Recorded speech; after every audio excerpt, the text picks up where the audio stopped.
I mentioned it very briefly, but going back to time preference, when money is losing value from one day to the next, are we incentivized to save? No, we're not. We're incentivized to consume because our purchasing power is worth the most in this present moment. In the future, it's going to be worth less. And so naturally, over time, we're actually incentivized to spend our money in the present moment as opposed to thinking about the future. Whereas if you were to flip that on its head with something like Bitcoin, when you have a fixed supply of currency and all of a sudden you've got this deflation where you've got technology driving down prices, all of a sudden our purchasing power is increasing over time. So it's the reverse. We start to see our cost of living declining as opposed to rising. So all of a sudden we're actually incentivized to save over consume. And so our time preference shifts. We start thinking long term. And so I think society is going to be a much healthier society when we're thinking long term rather than this short term impulsive behavior where we're lacking compassion, we find meaningless in life. And this is where I think tying behavior back to money is really important because ultimately everything I truly believe is downstream of money. Just as a funny note to kind of emphasize your point you're making. I love the meme that you see on Twitter with like the person that's living on a mattress on the floor and all they have is a TV and there's like this Michael Saylor video playing on the TV. Like every time I see this and they're living like this because they want to stack more Bitcoin because of time preference, right? And I know it's just a meme, but every time I see this, I just laugh my tail off because I'm just like, they're nailing it. Because everybody I've met in this community when I go to various live events is they're saving. They're not buying the newest Gee Whiz widget or car or whatever. They're truly just trying to compound their savings by living. I'm going to use the word appropriately, and I don't know if that's the correct word to use, but they're just living within their means and just not having to have the next consumer item, right? And people who are dealing with, especially, and what your point that you make is when the debasement of fiat is accelerating, like we saw 8% prints here in the US, I can't even imagine what some of the prints are in other countries. That incentive for them to consume more and get that money out the door right now is just accelerating, right? Like you're just amplifying it. But anyway, sorry to kind of go off on a little bit of my own tangent there, but some of the things I see funny that really just kind of maybe are a simpler way to see exactly what you're talking about in memes, of course. Okay, so in your book, I love that you give this some time in your book, and it's the environmental destruction and how monetary policy is amplifying environmental destruction. Because boy, the messaging from the traditional legacy media is quite the opposite. That's the root cause. So lay this out for us, and don't leave any stones unturned. Yeah. Man, it's environmental destruction. I think first it's really important to separate environmental destruction from climate change because they're two very different things. I think when we have a consumer society, we're leading to immense environmental destruction, which can lead to it can impact climate change. But ultimately, I think it's important first to just talk about environmental destruction. And now, first off, I think it's also important to mention the paradoxical nature of GDP like growth targeting and talking about environmental destruction because GDP, 68% of GDP is consumption. So when the central bank is coming out and they're saying, we need 2 to 3% GDP growth, that's what they're targeting. What they're really saying, it's just a call for greater consumption. That is all that it is. And so when they're coming out trying to supposedly save the planet and put regulations in place trying to save the planet, all they really could do is actually slow GDP growth, but they don't really want to do that. They don't want to do that because we have a debt-based system. And if you slow growth in a debt-based system, the system starts to collapse in on itself. And so we have this system that, again, it's misaligned to reality. And so going back to the consumption as a result of declining purchasing power. So let's first lay out how kind of money impacts our environment. Basically, when money is worth less, when governments continually intervene, our purchasing power declines. And so as our purchasing power declines, our time preference is shifting. We're incentivized to consume in the present as opposed to save for the future. So if we're consuming in the present, well, all of these things we're consuming, they naturally, they consume resources. So we're pillaging our nation, our world, our planet of all of its resources simply to try to fulfill this GDP growth, simply to try and fulfill this consumption habit that we've created through the debasement of currency. And so as we start to kind of ramp up consumption, basically, where are these resources going to come from?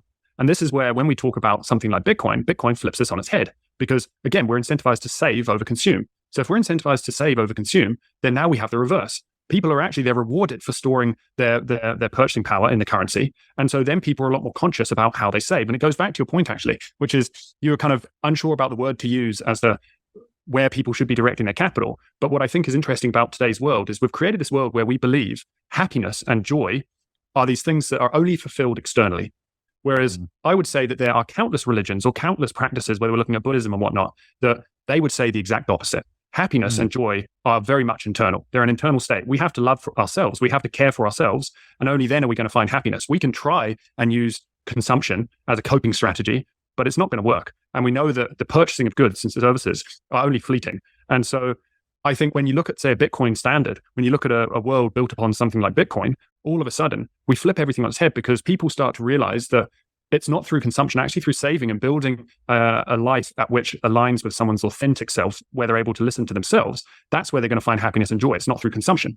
And so this starts to align more with our natural environment. Because if we're saving and we're putting that money into trying to build a more prosperous future for ourselves, if we're saving and thinking a lot more intimately about how we can direct capital to build the life at which we want, we're a lot more conscious about our spending. So if we're a lot more conscious about our spending, then businesses, if there's a lot less demand for goods, then this increases competition. So businesses that are not offering value are naturally going to wither away. And so you start to see it. You already see it on a micro level in the outdoor industry. So I've worked in the outdoor industry for over a decade, and you start to see a lot of companies that are trying to source a lot more sustainable products. They're trying to use a lot less chemicals in their manufacturing procedures and whatnot. And this is phenomenal to see because it's coming about because consumers are demanding it. And so this is where I tend to be against regulation because regulation impedes the flow of capital in society. I do believe that naturally, if you allow a free market to exist, quality of products will slowly increase over time because you're going to get supply and demand flow to where value is created. Mm-hmm. And the other thing to also talk about quickly, and this is a long-winded approach, is it's the thing that's really challenging is the book is so broad that to consolidate these things down into like really small little bite-sized pieces of information is challenging. But the other one thing to note is that when we have an interventionist system, naturally what ends up happening is governments usually tend to suppress interest rates. So if debt becomes easy to obtain, or if capital becomes easy to obtain through debt, we start to see supply chain expansion. And so this one is huge. And so the average product, by the time it lands on our front door, has touched 6 different countries today. And that's because of these long supply chains. And so we have seen, like during COVID, when you've got these huge long supply chains that are a result of intervention, that are a result of the suppression of interest rates and artificial capital, all of a sudden, when you have something like the pandemic come about and you see one cog in that supply chain break down, the whole world kind of ceases. And so this is where I think it's important for people to realize, again, intervention has created these artificially long systems that are very prone to breakdown.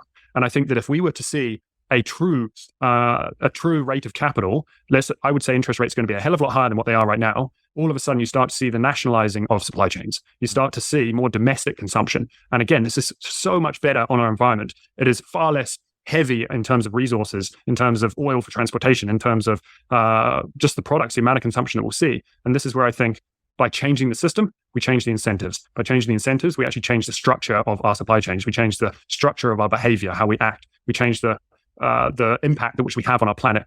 And this is where I just think it's really important to think about how money influences our behavior in terms of consumption and our planet and whatnot.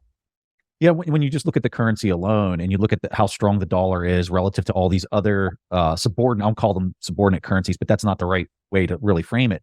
From an arbitrage standpoint, you're incentivized to build things and have it span 7 different countries because of all the currency arbitrage opportunities that exist for maybe the owner of said company at the top, right?